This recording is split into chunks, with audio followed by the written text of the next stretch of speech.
বলবো না ছেড়ে দিয়ে যাবো? খুলে দিয়ে যায়, ইগো খুলে দিয়ে যায়। আবার একটা 30 সেকেন্ডের ভোট বেরিয়েছে, সেখানে নাকি বলছে বিজেপিকে ভোট দিবার কথা। বেরিয়েছে না বেরোয়নি?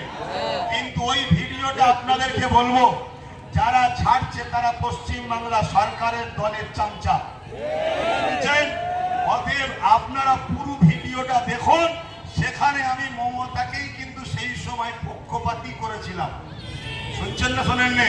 আচ্ছা বলুন তো, কোন একটা জায়গায় যদি মসজিদ থাকে সেখানে দান করবো না করবো না?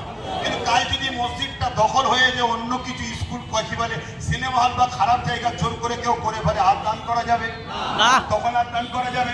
সেখানে নামাজ পড়া যাবে? স্পেনে যেমন 800 বছর মুসলমান রাজত্ব করেছিল, এই আমাদের মতো গাফিল হওয়ার জন্য, আমাদের মতো এর পিছনে ঘোরো ওর পিছনে ঘোরো, কিছু ভিক্ষা দাও, খাও, শো, ঘুমো, এই গাফিল হওয়ার জন্য আজকে পুরো স্পেন মুসলমান সেখানে আর খুঁজে পাওয়া যাচ্ছে না। সাবধান হন, সতর্ক হন, জাগাচ্ছি আপনাদেরকে। তো ভাইয়ের আমার, আমি আপনাদেরকে এই বিষয়টা বলি, সেটা হলো এটাই, আমি ওই বক্তব্যটা বলেছিলাম, একটু সময় নিচ্ছি ভাই, 2 থেকে 3 মিনিট। বক্তব্যে বলেছিলাম যে আল্লাহ নবী বলেছেন অন্যায় দেখলে হাত দিয়ে রোখো।